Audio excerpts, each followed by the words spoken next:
안녕하세요. 푸르는 청담 사주의 담원입니다. 오늘 이 시간은 천간 오행 중 위에 있는 개수에 관련된 영상인데요.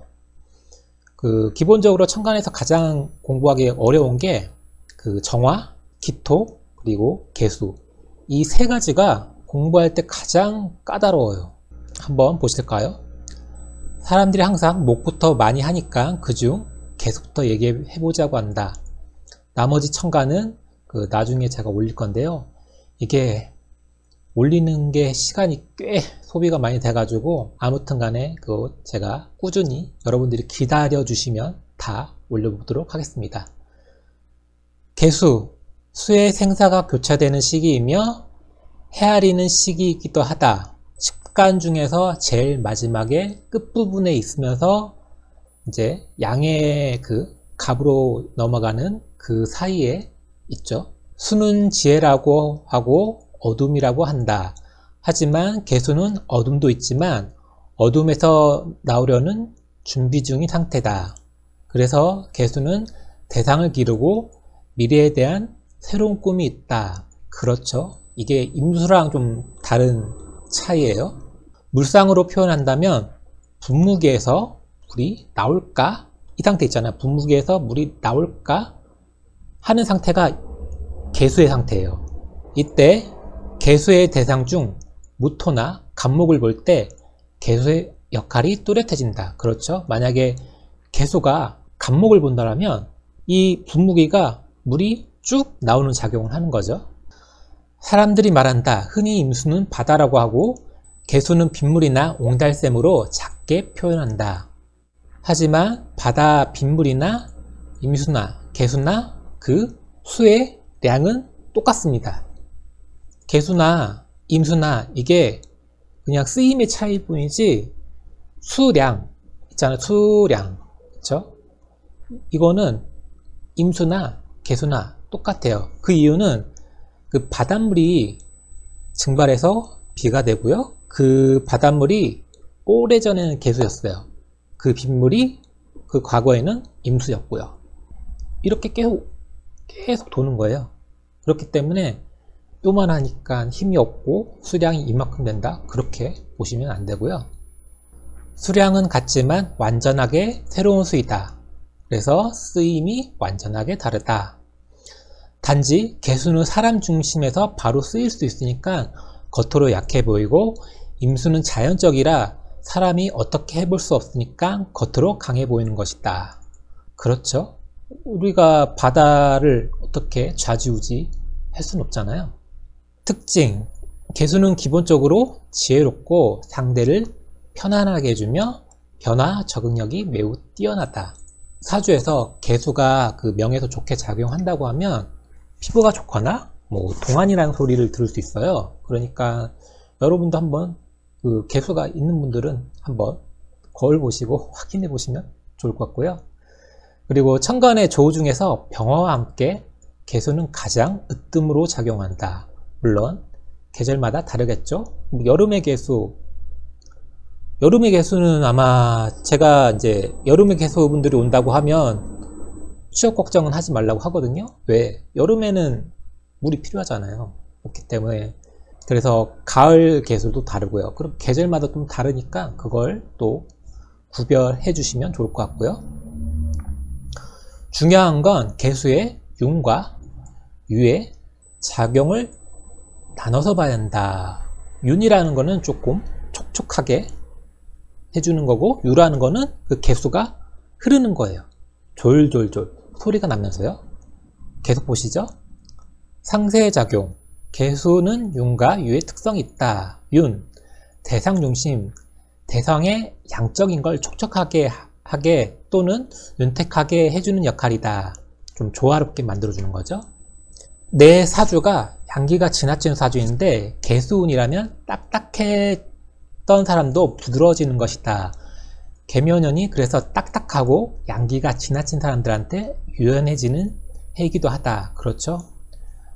사주가 조해요. 조하다는 거는 이게 굉장히 좀 예민해져 있고 그게 오징어라고 하면 마른 오징어 형태인데 마른 오징어 자체에서는 잘 안 바뀌잖아요. 그 마른 오징어에다가 그 촉촉하게 해줘가지고 그걸 약간 촉촉하게 해준다는 거는 조금 그 불려서 물에 불려가지고 뭔가 다른 형태로도 더 변할 수 있는 거잖아요. 좀 그렇게 좀 보시면 될 것 같고요.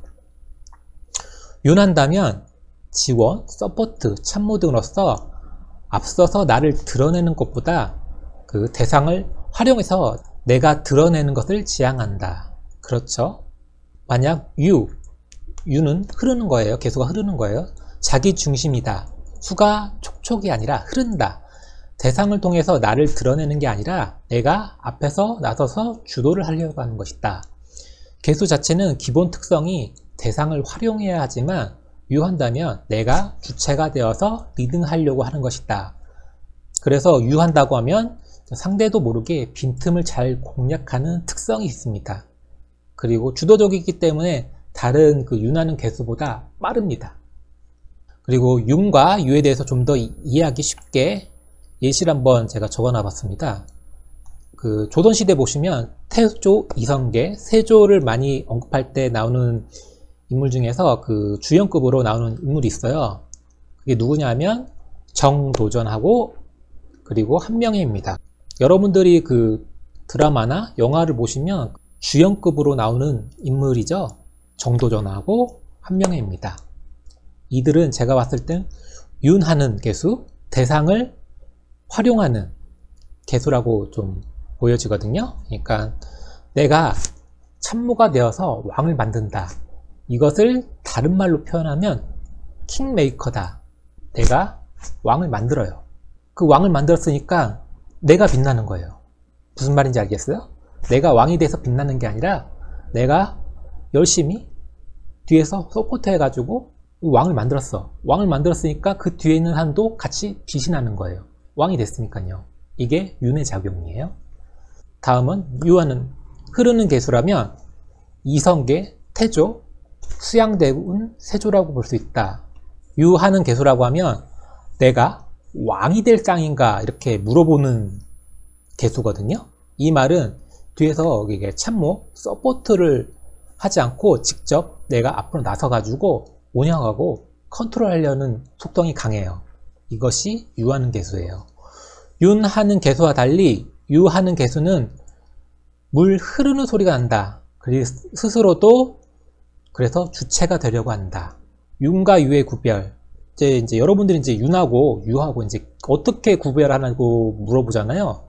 기본적으로 개수가 이제 그 근이 있고 아니면 또 금의 역할이 어떤 거에 따라 가지고 유하는지 윤하는지에 갈리거든요.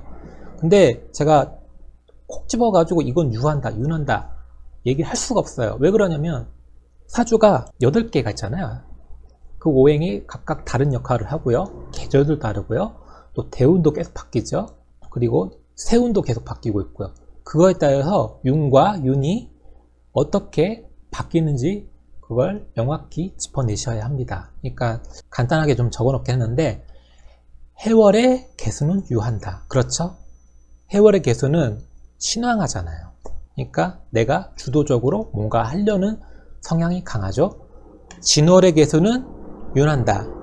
진중 개수가 있지만 개수 자체가 그리고 진월 자체가 수고잖아요. 힘이 없어요. 그러니까 윤하는 개수로 보시면 될 것 같고요. 또 거기만 치중하지 말고 진월의 개수라도 금이 어떻게 있나 또 수가 어떻게 있는가에 따라서 윤과 유가 또 바뀔 수 있거든요. 그걸 여러분들이 잘 구별을 하셔야 합니다. 그러니까 제가 이렇게 개수에 대해서 말씀드렸는데요. 이게 일간으로 얘기한 게 아니고 여러분들 그 8글자를 사주를 보실 때 8글자를 다 보셔야 돼요. 그렇기 때문에 일간과 상관없이 그 사주에서 개수가 어떤 작용을 하고 있는지 잘 관찰해 보시면 좋을 듯 싶습니다. 네, 오늘은 그 개수에 관련된 영상이었거든요. 제가 다음번에는 그 개수를 했으니까 아마 임수 관련해서 영상을 올릴 거거든요. 그것도 많이 기대를 해주시고요. 제가 말했던 것처럼 여러분들이 좀 내 사주를 보고 내 개수가 어떤 작용을 하는지 잘 관찰하시면 아주 좀 유익하지 않을까 생각됩니다. 네, 오늘은 여기까지고요. 오늘 하루도 좋은 하루 보내시고요. 지금까지 담원이었습니다.